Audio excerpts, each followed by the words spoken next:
Property मधून मिळणारा income किंवा रेंटल इन्कम हा पॅसिव्ह इन्कम नाहीच आहे मुळात. बर ही धारणा चुकीची आहे.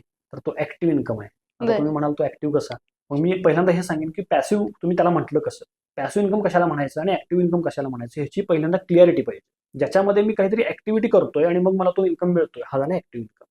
आणि पॅसिव्ह इन्कम कशाला म्हणायचं, जिथं माझी कुठल्याही प्रकारची ऍक्टिव्हिटी नाहीये, मी फिजिकली मेंटली मी कुठलाही तिथं प्रेझेन्स देत नाही आणि मला त्याच्या व्यतिरिक्त तो इन्कम येतोय, याला म्हणायचं पॅसिव्ह इन्कम.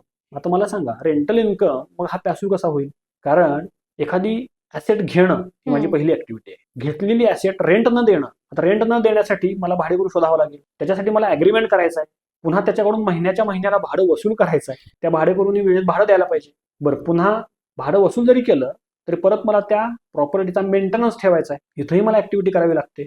परत त्याच्यासाठीच्या ज्या काही कॉर्पोरेशनचे चार्जेस आहेत, म्युन्सिपल कॉर्पोरेशनचे जे चार्जेस आहेत, म्हणजे घरभाडा असेल, पाणीपट्टी असेल, ते बरोबर. मला पे करायचे, तिथंही माझे पैसे खर्च होणार आहेत. या सगळ्या ऍक्टिव्हिटी ओनर म्हणून मला करायचे, मग तो पॅसिव्ह इन्कम कसा झाला?